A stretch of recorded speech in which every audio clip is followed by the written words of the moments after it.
Hey, what's going on, everybody? Thank you all for joining me at this time. My name is Shavi Zane, and I'm coming on to bring a message for the chosen. If you find this message resonates with you in any way, please be sure to like and subscribe to my channel and leave a comment below. And for any of my other services, you can always just email me. Check the description box for my email. First of all, I was sitting at the table. This was like a day before yesterday, and I had a thought that came through. So my spiritual team was communicating with me, and they said Matthew's chapter 13, verses 11. So I was like, okay, well, that's interesting. Matthew's 13, verse 11. So I'm like, well, I'm going to need to check Matthew's to see if there's even a verse that is in alignment with that. So I opened up my biblical text. Now, you all know, for me, the biblical text consists of some wisdom. It consists of quite a few lies, quite a few distortions. You have to have the discernment to know how to read through to understand what it's saying. Everything is not to be taken literally. Some things are to be taken literally. Some things you don't want to take at all because it's literal lies to fit a specific agenda. But I still possess this text because it allows me to decode the strategies of the powers that were, because they had their hand in distorting the biblical text to fit their agenda. So it actually gives you, it's like a map once your spiritual eyes are open to show you what were their tactics, how did they get people caught up in a specific belief system and all of these other things. So I use it for that particular purpose. But I was guided to Matthew's 13, verses 11. That's what I heard. So I looked it up.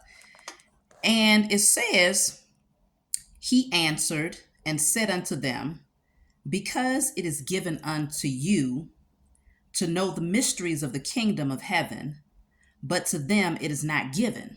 So that was verse 11, chapter 13, verse 11. So I said, okay, so this is obviously who they call Jesus answering a question. So I said, okay, well, let me start from the top to see what was the question here. So let's start from the top. But it made me chuckle a little bit, because when it said, and he answered and said unto them, because it is given unto you to know the mysteries of the kingdom, but unto them it is not given. It's like, okay, I received that. It's given unto me to understand what this whole matrix is really all about. But to many others, they are completely blindsided to it. Okay. So let's read from the beginning here. So the same day went Jesus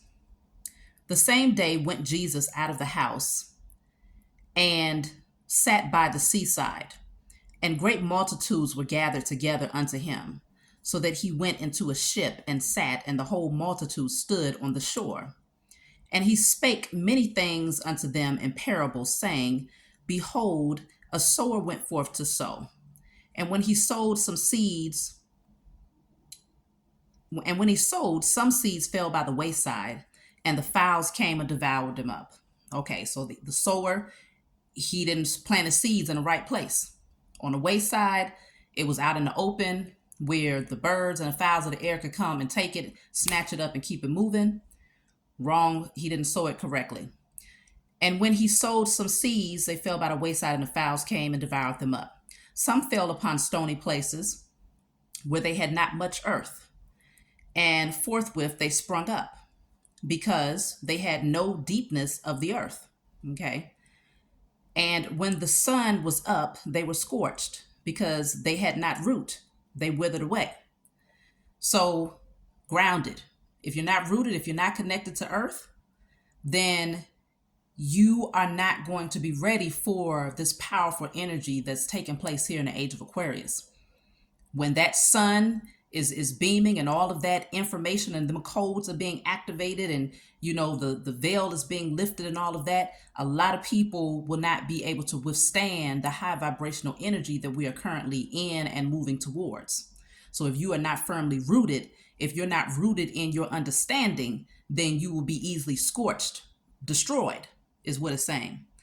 So then it says, and some fell amongst thorns, and the thorns sprung up and choked them.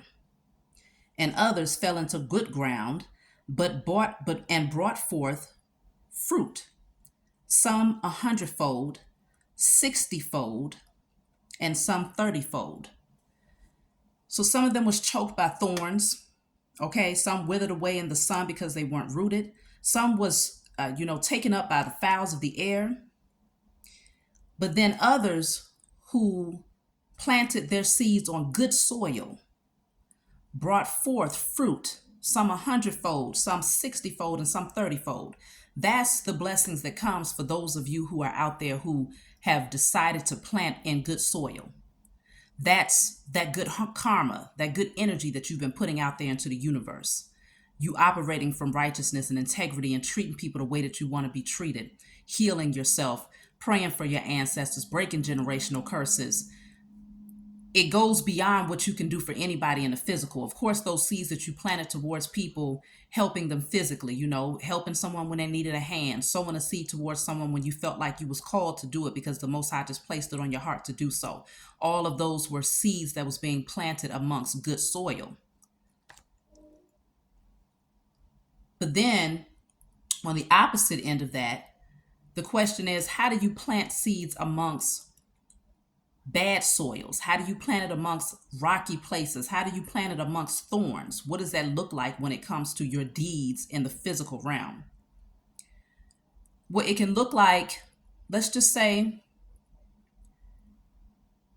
you decide to plant seeds towards a very unhealthy relationship.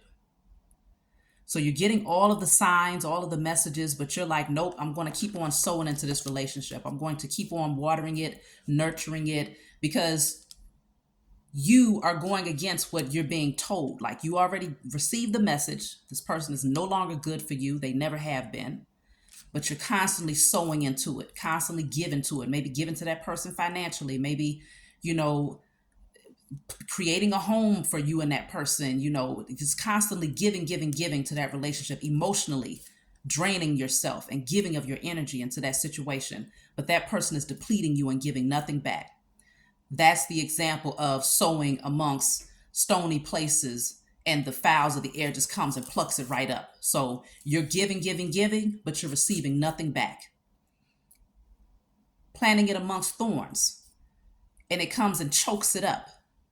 Soon as the plant begins to grow, it gets choked by the thorn. So that's a painful ending. Planting it amongst people who are literally hurting you right there in your face. But you're still trying to pour into the relationship. You're still trying to pour into that job that you've been at for 20 years, where they're constantly mistreating you, constantly emotionally abusing you, financially abusing you if they still only giving you 50 cents a year. And you working your fingers to the bone. You working so doggone hard that you have physical ailments because of it. You on medication because of it. That is continuing to plant seeds amongst thorns, rocky places. But for those of you who understand the importance of shifting that energy and saying, you know what, I have a lot to give, right? As a chosen seed, you likely have a lot to give, even if it's not material wise, because that's on the surface of things that you could give. But when it comes down to like your prayers, your kind words, your that motivational energy to support others, to encourage others, being the example, giving your testimony by speaking your truth so that others can feel confident enough to speak theirs, teaching others, healing others, awakening others. That's the valuable seeds that gets planted amongst good soil. And so there's a certain type of karma that comes as a result of that. And that's good karma, which it looks different for everybody because it speaks on 100-fold of blessings, 60-fold, 30-fold. But just know that the abundance comes and that you end up receiving the harvest as a result of whatever it is that you're doing. So I said, okay, that was interesting. So then it took me down to, it says, who hath ears, let him hear. So what was right above the verse that I heard in my head, it says, and the disciples came and said unto him, why speakest thou in parables? And he answered and said unto them, because it is given unto you to know the mysteries of the kingdom of heaven, but to them it is not given. So to the chosen ones, the ones who have been hand selected by the Most High, it's naturally given to you to understand the mysteries of the kingdom. And the kingdom is within you. You are the kingdom. The kingdom first begins with the temple. You're the temple. And then we have many different temples, other chosen seed. And we all come together to create the greater whole, which is a kingdom. So you understand the kingdom, which is you've been given the mysteries of understanding who you are, your connection to the Most High, your position here, why you came back as a spirit having a human experience. What is this human experience all about? What is this spiritual experience all about? How do you balance out the two? You understand this. You understand even those other temples. You understand the greater whole of the kingdom itself. You see the bigger picture. It's naturally given to you. It's placed within your DNA. You was born with the understanding. But of course, you get conditioned and you go through many different trials, tribulations, traumas, and you end up forgetting, or it gets buried up underneath a lot of rubble. And you have to dig your way back, out of all of that energy that was placed, all of those burdens that was placed over you throughout your lifespan, and to reveal who you are, to find yourself again, to come into remembrance again. So this is a part of the plan here for the chosen, but it's showing you that you have a specific gift of seeing through the mysteries. Other people have to hear things in parables, meaning you got to break it down to them in a way where it's almost like on preschool level. You got to tell them there was an old lady in the shoe that had so many kids she didn't know what to do. You got to tell them, twinkle, twinkle, little star, how I wonder what you are. You got to tell them Humpty Dumpty had a great fall. And the issue is many of those who were not given the understanding tend to read into these parables as a literal thing. Or they still receive the parables and understand that they're not literal, but they still misinterpret the text either way. So it's not for everybody to understand how deep this thing is, how many layers, how many dimensions, how vast this thing is. It's not meant for people to understand it from that perspective. And so when you're out here as the chosen seed and you're speaking about being a multi-dimensional being, you're talking about vibrations, you're talking about duality, you're talking about the masculine and feminine energy, all of these different things that you're speaking on, people have no idea what you're talking about. And many of them don't want to know. But a lot of them they don't know, and it's one of those things where it's not given to them to understand it. It's not within their DNA, it's not within their makeup to understand it. And so it's still going to go over their head. Even if you break it down to the simplest terms, it's still going to be misunderstood because they're not a part of the fold. They're not a part of the kingdom. So I read further down and it says, For whosoever hath, to him shall be given, for he shall have more abundance. But whosoever hath not, from him shall be taken away, even that he hath. So, for whosoever hath, to him shall be given, and he shall have more abundance. So this is right up underneath verse 11. This is verse 12. So for whosoever excuse me. For whosoever have. So you already possess the wisdom. That is the true definition of abundance. Wisdom is where it begins. Wisdom, knowledge, and understanding. Because verse 12 speaks on, for whosoever hath the abundance is going to possess even more abundance. But whosoever does not have, who has not been given the wisdom, even the little bit that they do have is going to be taken away.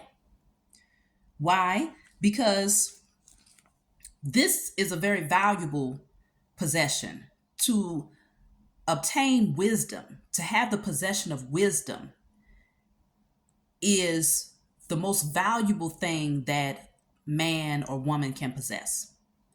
Because through wisdom, when you have the understanding of your existence here, you then have the ability to literally alchemize, transmute, call in whatever it is you desire, as long as those things are planted in good soil.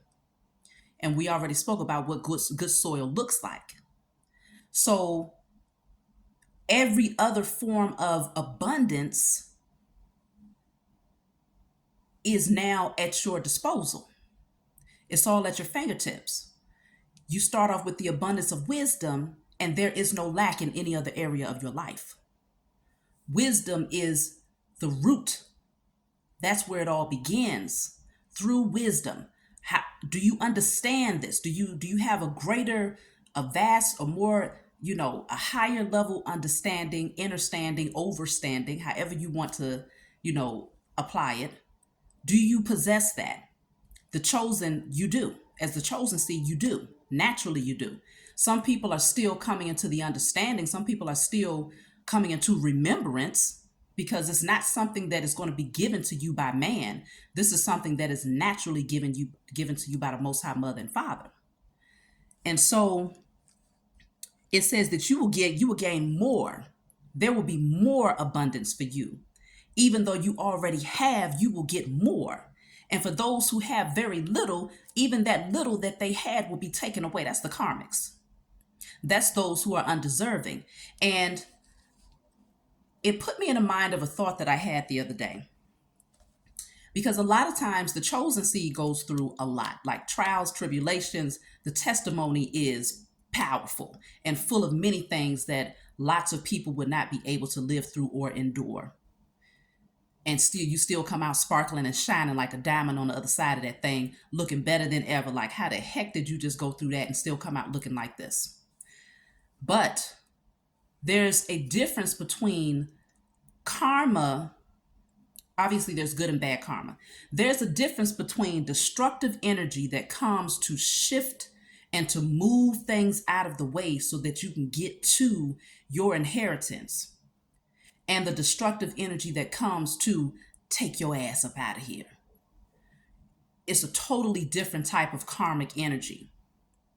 This text right here is speaking on that energy, where if you have an abundance of something, you're going to get more. Why?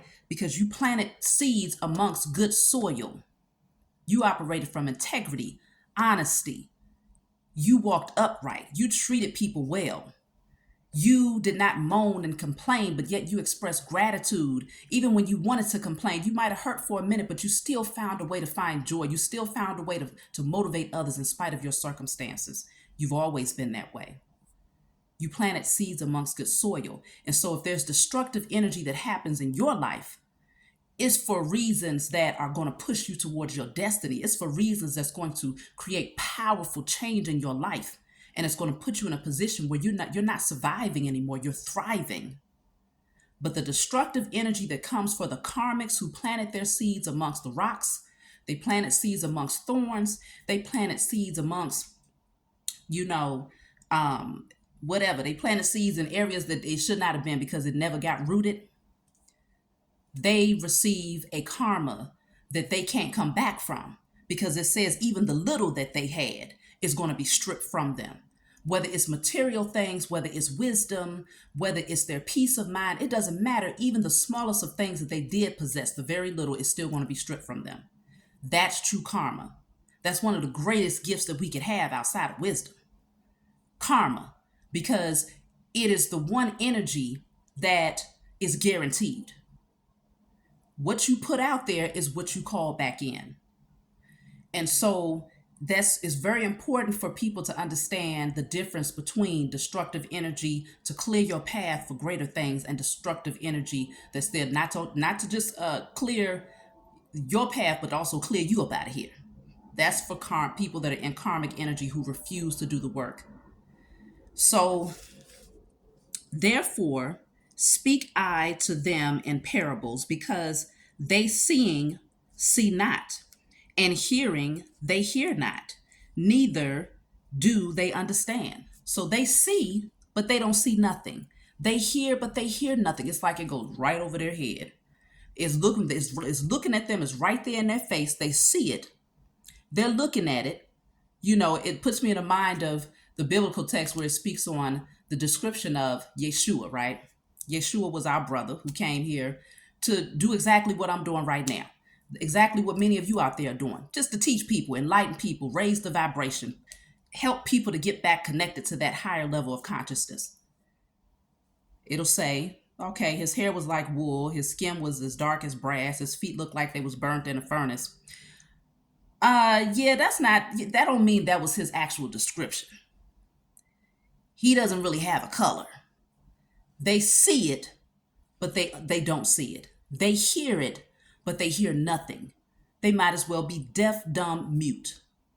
Nothing against people who are, but I'm saying those people who have those abilities, those senses are functioning, they still have no perception of what they are looking at or what they're hearing. And so they might as well not possess it at all, because it says they see, but they see not. They hear, but they hear not. Neither do they understand. And in them is fulfilled the prophecy of Esaias, which saith, by hearing ye shall hear, and shall not understand, and seeing ye shall see, and shall not perceive. For this people's heart is waxed gross, and their ears are dull of hearing, and their eyes have closed, lest at any time they should see with their eyes, and hear with their ears, and should understand with their heart, and should be converted, and I shall heal them. So it's going to take for a person to clear all of their biased perceptions of their existence here. Like they got to start from a fresh, clean slate. And they got to be honest with themselves about who they are, who they've become, why they've become that way. And they got to be willing to do the work to clean up, to purify their energy, to purify their vessel, because that's what this is talking about. You got to be clean. Blank slate is a purified vessel. That's the only way that you'll be able to channel messages from other realms, from higher dimensions, from your higher consciousness. That's the only way you'll be able to channel, to be able to fully see through your spiritual eyes, not through your natural eyes, and to hear with your spiritual ears and not through your natural ears. You have to be aware of the fact that you are more than just a physical vessel, that you are a spirit having a human experience. And so you have to recognize that you have the ability to hear things that go beyond what you hear in the 3D. And you have to be open to seeing things that goes beyond what you see in the 3D. And it's too many people out here that are afraid of that energy. They're afraid of what's on the other side of the veil, because many of them, again, have put a lot of bad energy out there for others, intentionally working against others. And so that's why the little that they do have is being stripped away. If they possessed any gifts on any level, it's being stripped away. Any wisdom on any level is being stripped away. No matter how minimum it is, it's being taken away because they don't deserve it. It's going to be burnt out by the sun. It's going to be snatched up by the fowls, and it's going to be choked up. It's going to be choked out by the thorns. It has no firm foundation, no good soil to root itself in so that it has the potential to grow and grow and grow. But you're just like a tree. You are firmly rooted, and you are going to continue to grow and sprout and grow higher, higher, higher, higher. And you're going to stand firm with longevity, and you will not be blown down. You will not be plucked up, because it's meant for you to be in this position. So let's see.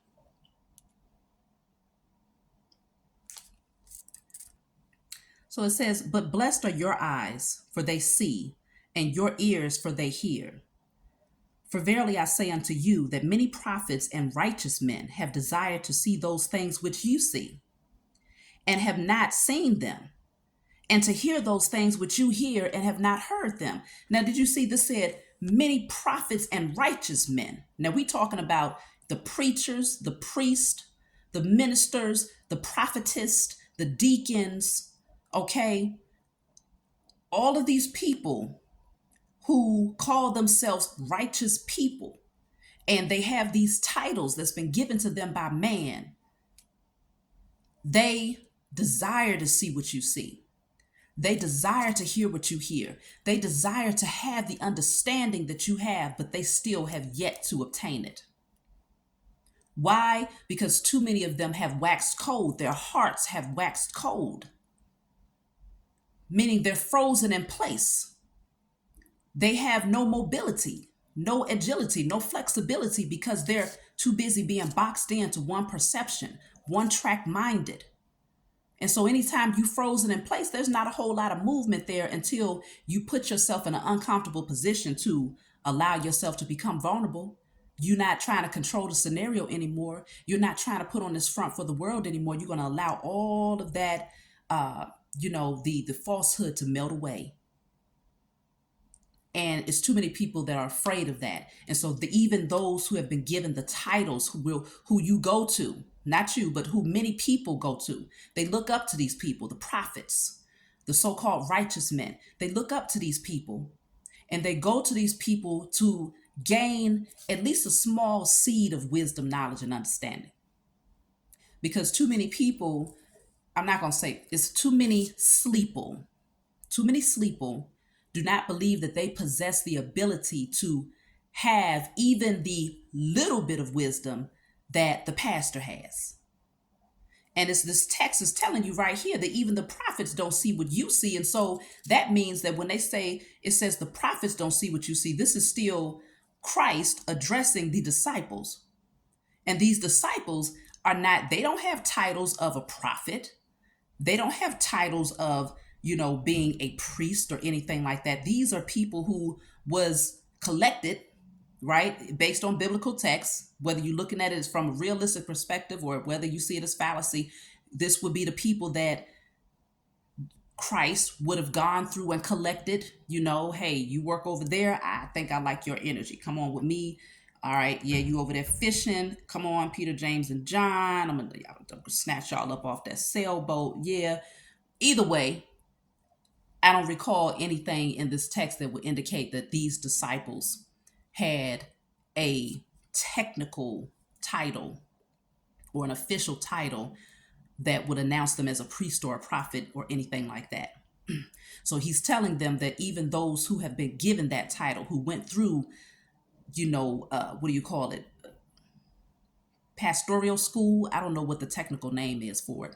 Even those who have been given the title do not possess even a small fraction of what these common people, which would be you, the chosen, possess. They wish to see what you see and to hear what you hear and to understand what you understand, but they don't have access to it. So, hear ye therefore the parable of the sower. When one heareth the word of the kingdom and understandeth not, then cometh the wicked one and catcheth away that which was sown in his heart. So this person heard the word, but they didn't comprehend it. So it's like it went through one ear and was swiped up, went right back out the other, and the low vibrational entities came and whoop, I'm gonna take that because it wasn't rooted within that person. So then it says, this is he which receiveth seed by the wayside. So the wayside is when the fowls of the air came and snatched the seeds up because it wasn't rooted. But he that receiveth the seed into stony places, the same is he that heareth the word, and anon with joy receiveth it. So he heard it, and he was excited when he heard it, right? With joy he received it. But yet hath he not root in himself, but dureth for a while. For when tribulation and persecution ariseth because of the word, by and by he is offended. So this is that person who, let's just say, you express some truths to someone, right? You have a lot of wisdom as the chosen seed. And you see someone and you just want to impart you want to give them a few nuggets. You want to cast a few pearls, a few jewels here and there of wisdom. This person, they get excited. They're like, man, I never heard it that way. Man, that's interesting. I'm really interested in this. I'm intrigued. Let me, I feel like I need to do some more research into this thing. Now, this person holds on to that excitement for a minute, right? For a minute, they're really into it. But the moment that they start to get persecuted, ridiculed for taking the narrow path, and seeking a knowledge outside of what the church told them to look into, or whatever religious structure they was bound to, whatever. And the family members who was, one track minded and rooted into this belief system because of society, soon as they start coming in persecuting them and saying, man, what are you looking into? What are you talking about? You reading this and you reading that. If it ain't the Bible, then that's not of God. What are you talking about? You have an altar. You looking into putting an altar in your home? What? That's wickedness. That's witchcraft. You acting as a warlock. You're a witch now.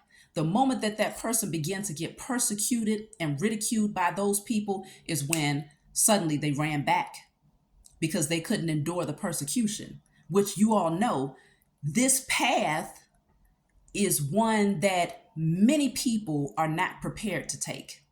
Some people will start walking this narrow path and they get a little bit further down. And the moment they hear some people behind them saying, look at him, look at her, do you see where they going? Oh, they going off into the darkness. They going into the dark side. That's when they turn right back around. So they don't even get halfway down the journey before they turn it back around. And that's the energy that this is speaking on. So let's see. So he received it with joy in his heart, and persecution arises because of the word, and by he is offended. He also that receiveth seed among the thorns is he that heareth the word, and the care of this world and the deceitfulness of riches choke the word, and he becometh unfruitful. So that's that seed that gets planted amongst the thorns. It begins to grow a little bit because it can't get choked unless it's grown a little bit. So this is that person that they're starting to rise up a little bit. They're starting to rise up out of that darkness, up out of that, that sleep state. They starting to wipe the crust out of their eyes just a little bit.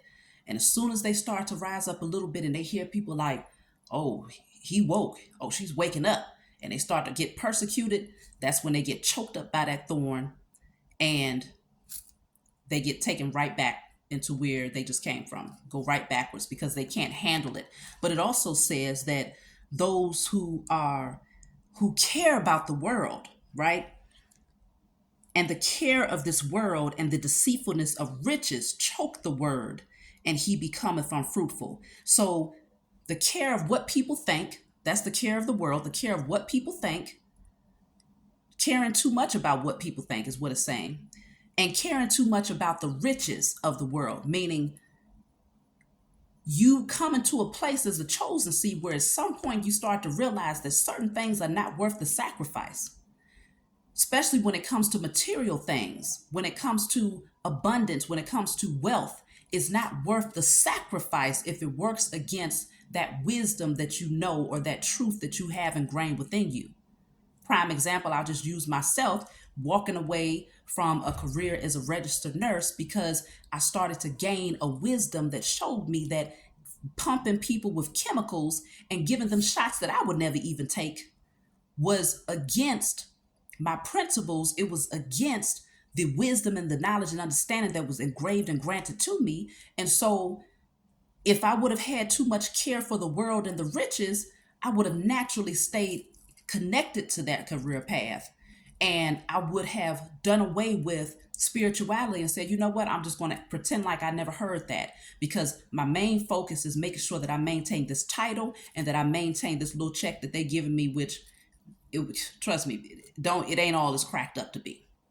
The amount of work that you put in, especially if you do it for a certain number of years, is not worth the mental anguish, the physical taxation that it puts on your body. It ain't worth the things that you watch the patients go through, the family members go through. And the more that you continue to awaken and you gain that wisdom, if I would have stayed in that position and I'm continuing to awaken, I would not have been able to sleep well or sit with myself knowing that, the family members want to know the truth. What is your true opinion about what this medication is doing to my family member? What is your true opinion about how they're being treated in this facility? What's your true opinion about this shot?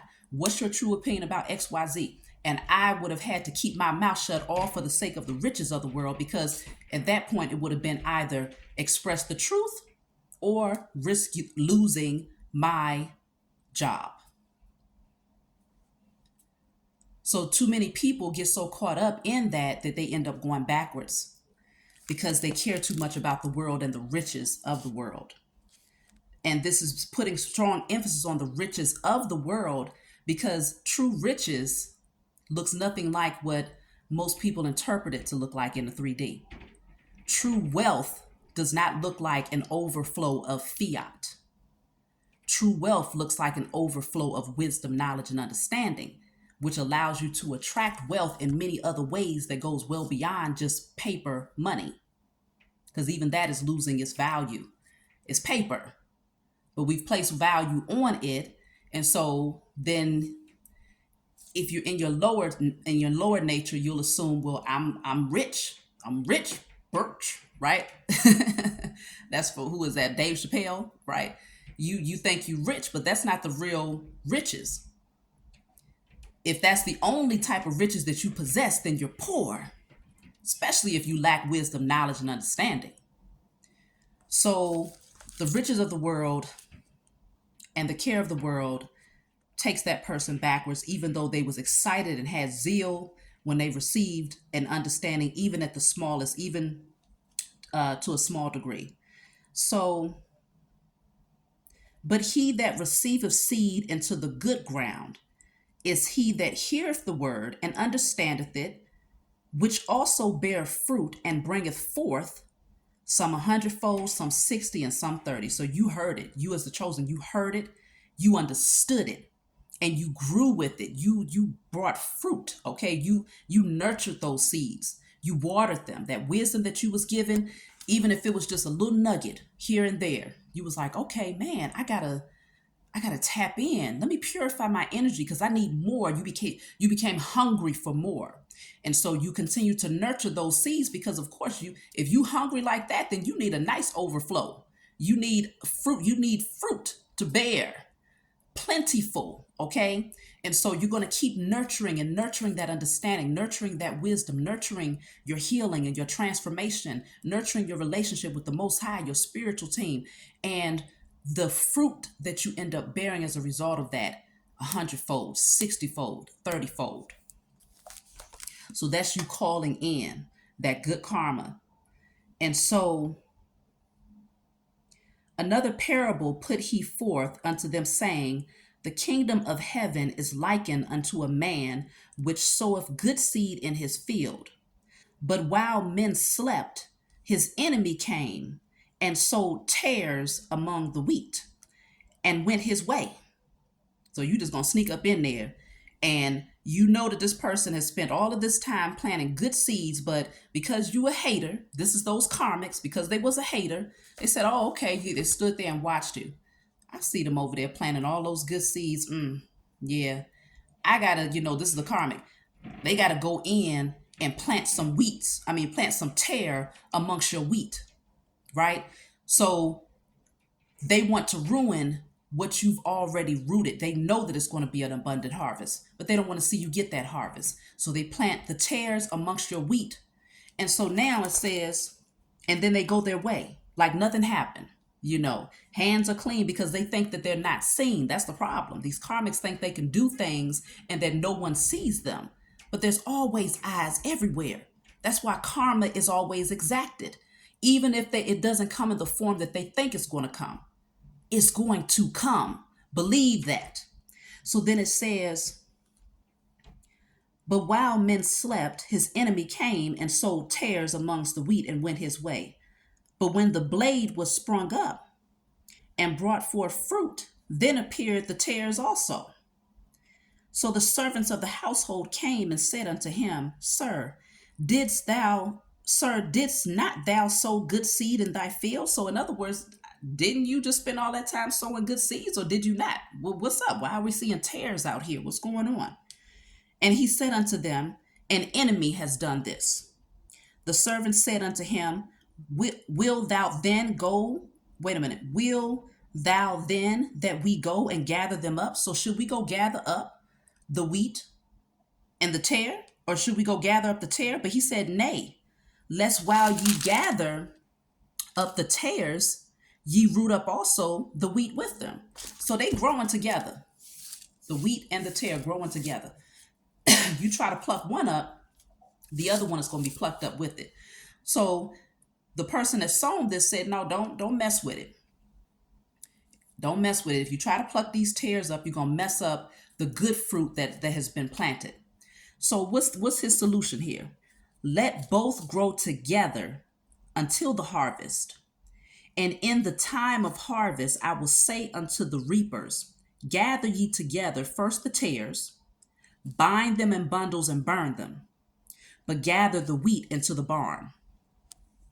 So once they grow up together, so this reminds me of those, the chosen seed being born into families that are karmics, right? Those who are not the chosen, let's just say that.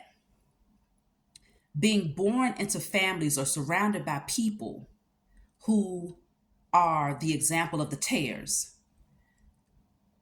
And then you have the wheat. Now, the thing is, the wheat and the tare look very, very similar. It's hard to decipher one against the other unless you have a trained eye to understand what the harvest would look like. But he recommended, no, let them grow up together, because the more that they grow, the easier it is to decipher what's wheat and what's tare. And so don't disturb that growth process. Don't disturb the growth of the chosen. Let them grow up in the midst of the karmics, because while they're babes, right? While you was a baby, everybody seemed the same, right? To some degree, everybody seemed the same. You're all children. You're all playing. You all seem to be getting along to some degree, at least while you're very little now.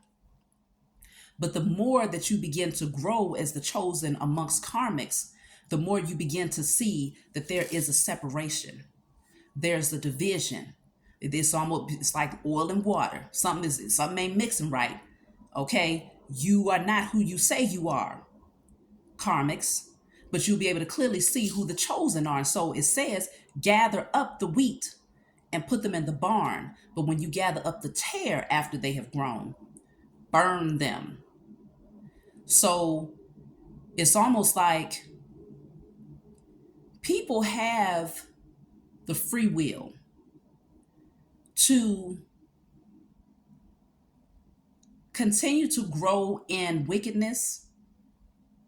You can continue to plant seeds towards wickedness. You can continue to do things against people, and not try to rectify your wrongdoing. You can do things out of selfishness. You can do all of these things.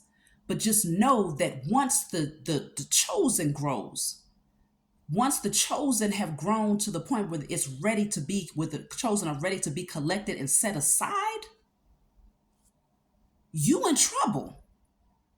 Because that separation that's happening now in the age of Aquarius, there's a clear distinction between who is of righteousness and who is not. And so it was only a matter of timing, is what this text is saying right here. It was only a matter of timing. A lot of these karmics who are the tares thought that they had it in the bag. Oh, they ain't even gonna notice.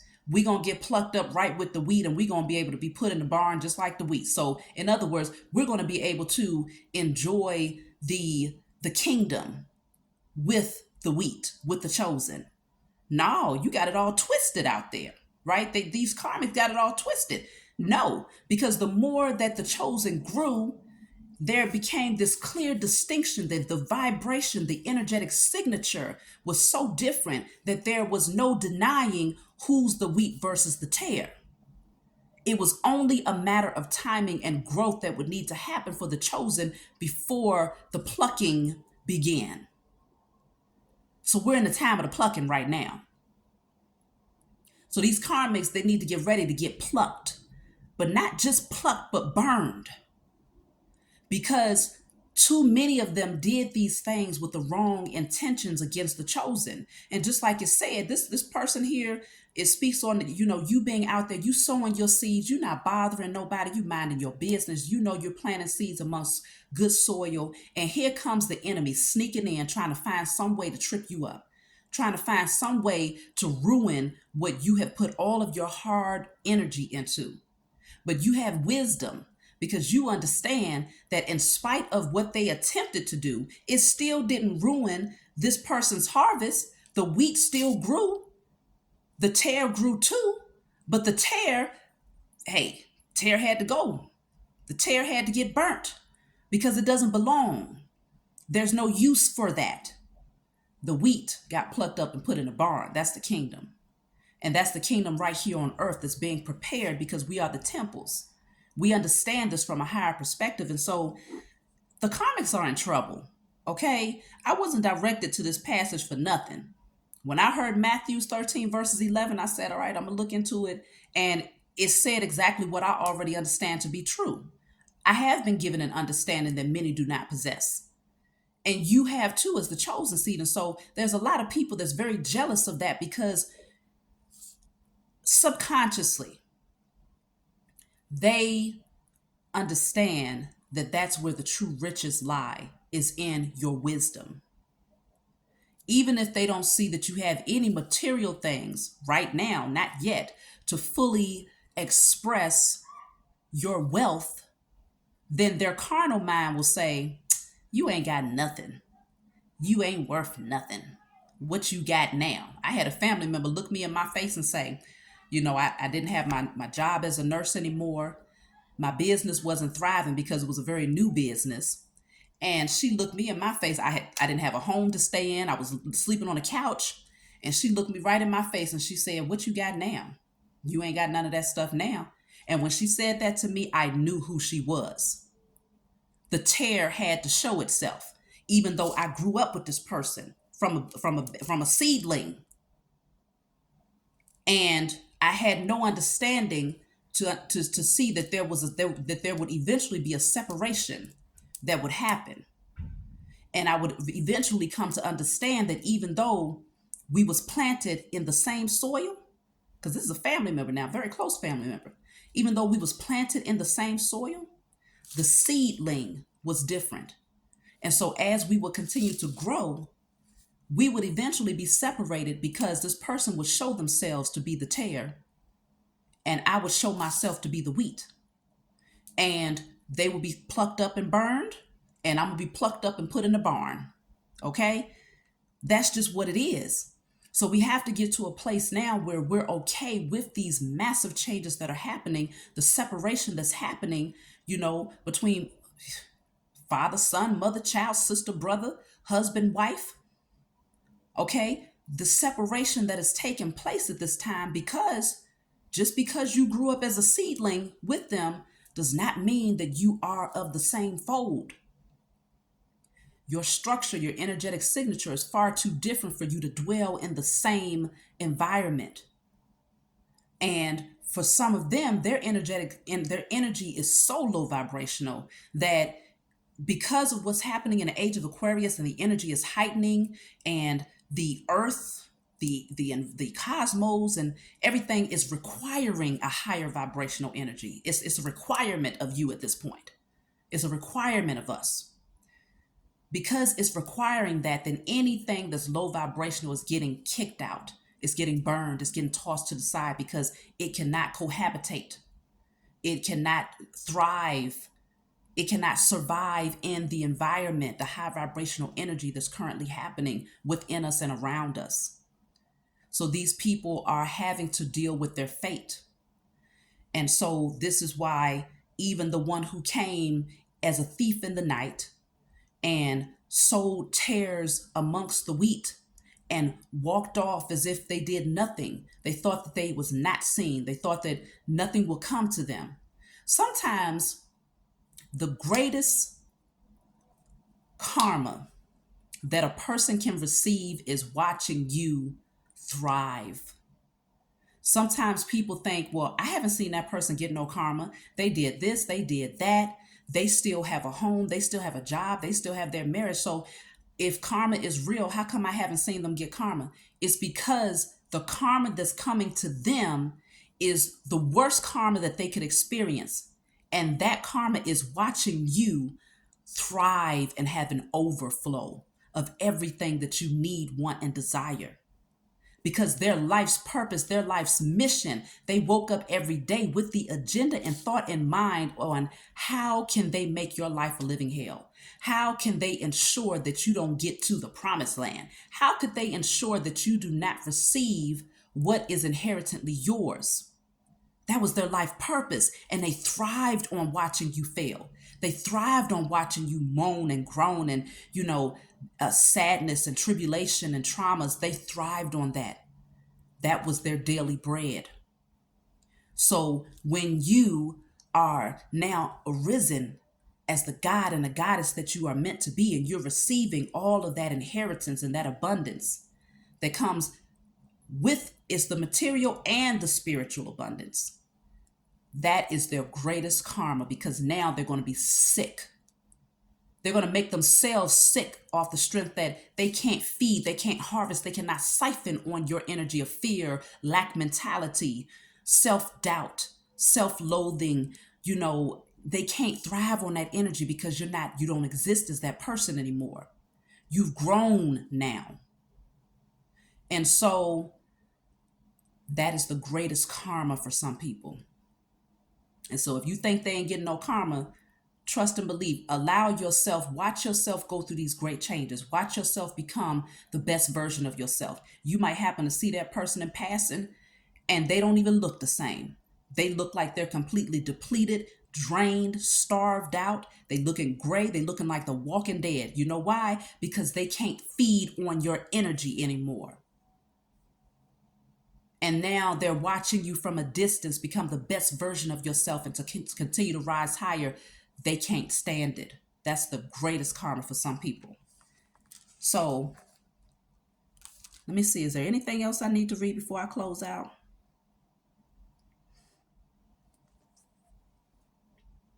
Yeah, it's going into another parable. So we'll do some more decoding of scripture another day. But just know that your destiny, things are changing for you. It's destined for you to receive everything that is divinely yours. You will reap your harvest because you've planted the right seed. So anticipate it. They will reap their harvest because they planted their seeds in the wrong places. And so they can also anticipate that. And so just keep on rising, shining, thriving, and just let things play out. I love you all. Please be sure to like and subscribe, and I'll talk to you all next time.